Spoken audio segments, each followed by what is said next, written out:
Hello, everyone. This is Jeanette Shaliga with VGA, and I am here with the delightful Diane Rogers. Diane, thank you so much for being here to help celebrate VGA's turning 4 years old. We really appreciate it, and I'm very much looking forward to, as I'm sure everyone else will be, on your topic here that is postcard clues. So, Diane, take it away. Thank you. Thank you very much. Yes, I'm speaking today actually from British Columbia, Canada, so you will see a bit of BC in my talk. I'm among other things, I'm a postcard collector, and I am a volunteer, actually a board member in the Vancouver Postcard Club. So that's I'll mention a bit about postcard clubs at some point. This is just a very few ideas for getting a bit more out of your postcard collection, or postcards you might find in archives, for example.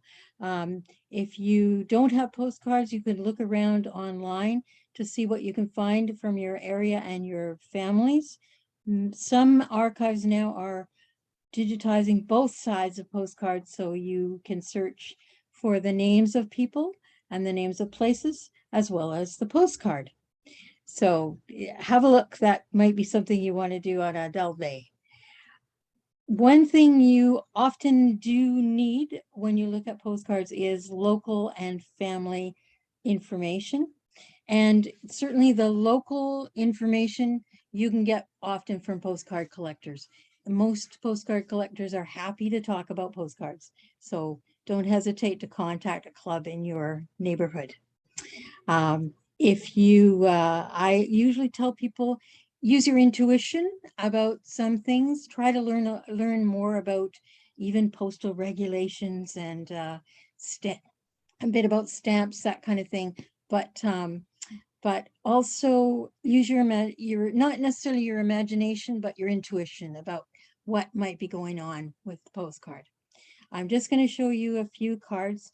This one is a very prolific artist who did thousands of postcards in North America, probably the most prolific postcard artist, Ellen Clapsaddle. And this is a Valentine's greeting. You do get postcards, same as other greeting cards like this. This is Valentine's Day. Very cute card, appealing to many, even though the message may not appeal nowadays.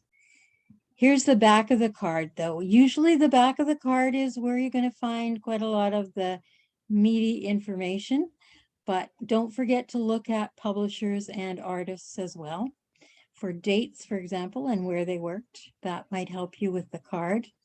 In this case, this card is it's sent to someone by 3 people, actually, Susie, Walter, and girls. So you don't necessarily know the sender, but she does address it. Well, I think it is a she. She addresses it to dear Aunt Jane. So if you can trace the receiver of the card and find a tree for her or work out a tree for her, you may be able to find Susie, who's probably married to Walter, and they had 2 daughters. You will see on there, the card was mailed to Waterbury in, Connecticut. And so that would really help you find this family. I think they're all in the same town because it was mailed and received at the same town. It has a fancier cancellation on it there. Very patriotic, I think, probably, but it doesn't give you many clues there about an event or anything like that. However, she does refer there to the message on the card. She says she's hardly agrees with the message that women's sphere is the home, but she might like to experience it for a change or a rest. So here's another card. This one is from British Columbia.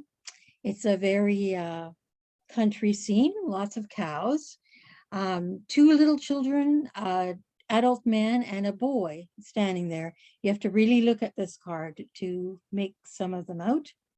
Also some buildings in it, which you might be able to identify from other photographs. This card was sent, mailed in Seattle to Calgary, Alberta. And although the person writing it says it's from Victoria, from my experience, she is likely on the boat from Victoria to Seattle. She says she's arriving in Seattle soon. She's going to stay there and go back to Victoria and stay over in Victoria on for a few days that week. Now, the day it was sent, I looked up the date, and July the 26th, 1909, that was a Monday. So she may be staying most of the week. This, you will see here, there's a Seattle, Washington cancel, but also a special cancellation for the World's Fair Seattle 1909, which I would have liked to go to if I were that old, but I'm not. So I hope she had a good time. You may find somewhere family stories about one of your relatives going to Seattle to the World's Fair. It's actually called the Alaska Yukon Pacific Exposition. But you might also find something in the paper. Vancouver papers did publish the names of people who signed a guest book of the newspaper display in the exposition in Seattle. So you might find names and dates when people were at the fair, which might correspond to Ada and might give you Ada's last name. You might be able to find out if she was a friend of Mary Hunter, who she sends the card to, but she also mentions that she has seen nothing of Miss Carrick. And from my intuition, I think she was probably given Miss Carrick's name and told to perhaps say hi for friends in Alberta. So you could use all those clues to find out a bit more about Ada and her trip to Seattle.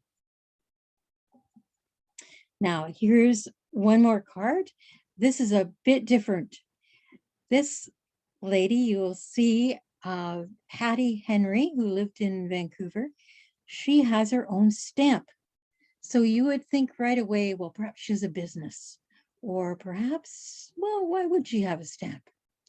So this is a commercial. I'm sure this is a commercial photographer, although there's no information there. It's a beautiful photograph, very well colored.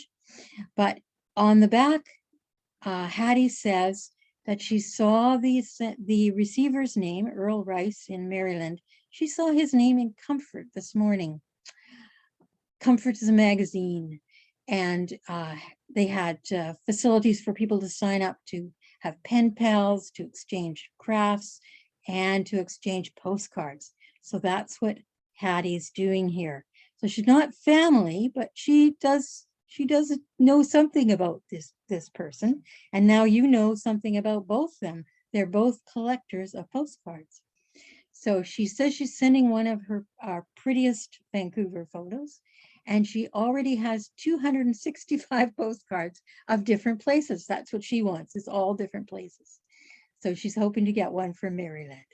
I do know that Hattie also had postcards made for her of her house, and she gave or sent them more to family and friends. So you might find one of her other cards too. In this case, it was sent from the Mount Pleasant Post Office in 1905. This is a lost post office. In 1908, it became just plain old number 8 in Vancouver. So if this card, you'll see a previous collector or dealer has put a price on it, actually 2 prices. The reason I didn't pay that, but the reason it's worth more is because that's a abandoned postal name. So look at all these kinds of things. I look at everything on a postcard, the numbers on it, the names on it, everybody's name, and see what you can find out. This card is another fun one, just to show you what you might run up against. Many people, I myself have mentioned that postcards were like the Twitter of today. I don't know about next week, but Twitter today anyway. Quick messages to send to friends, even to get them to come for dinner in big cities. So this is one of those. She's sending it though to a relative, I think. I'm going to find that out. This is a fairly new card for research to me, but she has written part of it in shorthand. People do write in codes. They write in little puzzle pieces. They write backwards, forwards, upside down, perhaps to lessen the chance that other people are going to read their messages. So you may get some of these fun postcards. And if you can read shorthand, please let me know if my interpretation of that is correct, which I will share with you if you get in touch with me. So this is how you could get in touch with me. I do have usually lots of postcards on my blog. I share them all the time, so don't hesitate to call or write. And this is just a little bit about me. I have a lot of other interests.